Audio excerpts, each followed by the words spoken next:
তার নিষ্কাম কর্ম আর ঋষি তুলসী দাসের রাম কাজ, আসলে এর অর্থ কি? এই কাজ দুটি কি একই? অর্থাৎ যদি নিষ্কাম কর্ম আর রাম কাজের অর্থ একই হয়, তবে দুটি কাজের নাম আলাদা আলাদা কেন? আর কাজ দুটির প্রকৃত অর্থই বা কি তা জেনে নেওয়া যাক। প্রথমে আসবো আমরা গীতার নিষ্কাম কর্মে। নিষ্কাম কর্ম শব্দটি শুনে বোঝাই যাচ্ছে যে কোনো কিছু করা কামনা ছাড়া, মানে আপনি কোনো কার্য সম্পাদন করছেন বা কোনো কার্য করবেন কোনো ফল বা কোনো আশা বা কোনো কামনা ছাড়া, তা হলো নিষ্কাম কর্ম। মানে কামনাহীন কর্ম হলো নিষ্কাম কর্ম। কিন্তু কামনাহীন কর্ম বাস্তবে কি সম্ভব?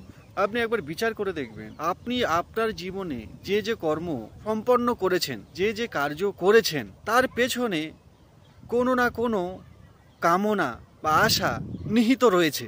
বিনা কামনাতে কোনো কার্য কেউ করে না। কামনা ছাড়া কোনো কর্ম হয় না।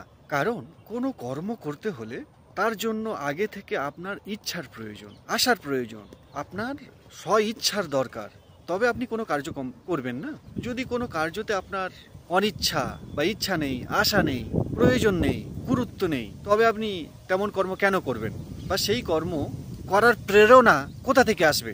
আমাদের মধ্যে কোনো কামনা বা ভাবনা বা চিন্তা আসে, তবে তো আমরা সেই কামনা ভাবনা বা চিন্তার ওপরে ভিত্তি করে কোনো কার্য সম্পাদন করি। আর কার্য সম্পাদন কেন করি? ফল পাওয়ার জন্য। তাহলে আমরা ভাবি যে আমাদের কোনো কামনা এলো, আর এই কামনা অনুযায়ী যদি আমি কাজ করি তবে আমি ফল পাবো। আর ফল কখন পাওয়া যায়? ভবিষ্যতে পাওয়া যায়। তাহলে নিষ্কাম কর্ম কি? নিষ্কাম কর্ম হলো ফল পাওয়ার চিন্তা যখন আপনার মধ্যে থাকে না। অর্থাৎ আপনি সেই উচ্চতম কর্ম করছেন যেখান থেকে আপনার পাওয়ার কিছু নেই। আপনি আপনার ব্যক্তিগত কেন্দ্র থেকে করছেন না, বৃহত্তর স্বার্থে করছেন। আর যখন আপনি ব্যক্তিগত কেন্দ্র থেকে কোনো কার্য সম্পাদন করছেন না, বৃহত্তর স্বার্থে কর্ম সম্পাদন করছেন, তখন আপনার ফলের আশা থাকে না। তখন আপনার ফল লাভের প্রতি কোনো কামনা বা ইচ্ছা থাকে না। কেন কি? তা আপনি ব্যক্তিগত কেন্দ্র থেকে করেননি, তা বৃহত্তর স্বার্থে, বৃহত্তর উদ্দেশ্যে করেছেন। মনে করুন একটি গাছ প্রচণ্ড গরমে শুকিয়ে যেতে চলেছে। তো সেই গাছের কি প্রয়োজন? সেই গাছে জলের প্রয়োজন। জল কোথায় প্রয়োজন? তার শেকড়ে প্রয়োজন। শেকড়ে যদি আমরা জল দিই, অর্থাৎ গাছের যে অংশ মাটির নিচে রয়েছে, মাটির সঙ্গে সংযুক্ত রয়েছে, সেই অংশে আমরা যদি জল ঢালি বা জল দিই, তাহলে সেই গাছ শুকিয়ে যাওয়া থেকে বেঁচে যাবে। মনে করুন বৃষ্টিপাত হয়েছে, অল্প একটু বৃষ্টিপাত হয়েছে, আর সেই বৃষ্টির জল একটুও গাছের শেকড় পর্যন্ত পৌঁছায়নি, কিন্তু গাছের প্রতিটি পাতাতে অল্প অল্প অল্প অল্প জল তো সঞ্চিত আছে, তবুও সেই পত্রগুলো শুকিয়ে যাচ্ছে, সেই পাতাগুলো শুকিয়ে যাচ্ছে। কেন না? গাছের শেকড়ে জল নেই। আপনি কি করলেন? আপনি গাছের গোড়ায় জল ঢেলে দিন। আর গাছের গোড়ায় জল ঢালার পরে গাছের সব পাতা আবার সবুজ হয়ে গেল, ঝলমলিয়ে বাতাসে নড়তে শুরু করল। এরকম কিছু কর্মের দিকে ইশারা করা হচ্ছে যে আপনি এমন কর্ম করুন যা ক্ষুদ্র স্বার্থকে ত্যাগ করে বৃহত্তর স্বার্থের প্রতি সমর্পিত হয়। তা হলো নিষ্কাম কর্ম। আর এই নিষ্কাম কর্ম কে করতে পারেন? একজন আত্মজ্ঞানী এই নিষ্কাম কর্ম করতে পারেন। আত্মজ্ঞান ব্যতীত ব্যক্তি নিষ্কাম কর্ম করতে পারেন না। তো এই হলো নিষ্কাম কর্ম।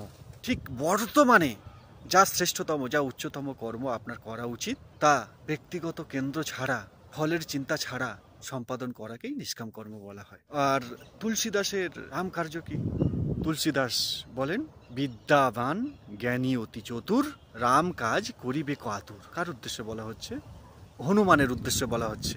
বিদ্যাবান জ্ঞানী অতি চতুর, যার মধ্যে বিদ্যা আসে, অর্থাৎ আত্মজ্ঞান আসে, তার কাছে আর কোনো আতুরতা থাকে না রাম কাজ ছাড়া, নিষ্কাম কর্ম ছাড়া। রাম কাজ করিবে কো আতুর, তার আর অন্য কোনো আতুরতা থাকে না, সে রাম কাজ করতে আতুর হয়ে যান। কারণ যখন আপনার মধ্যে বিদ্যা আসে, আপনার মধ্যে প্রকাশ আসে, জ্ঞান আসে, তখন আর আপনি অন্য কাজ কি করবেন?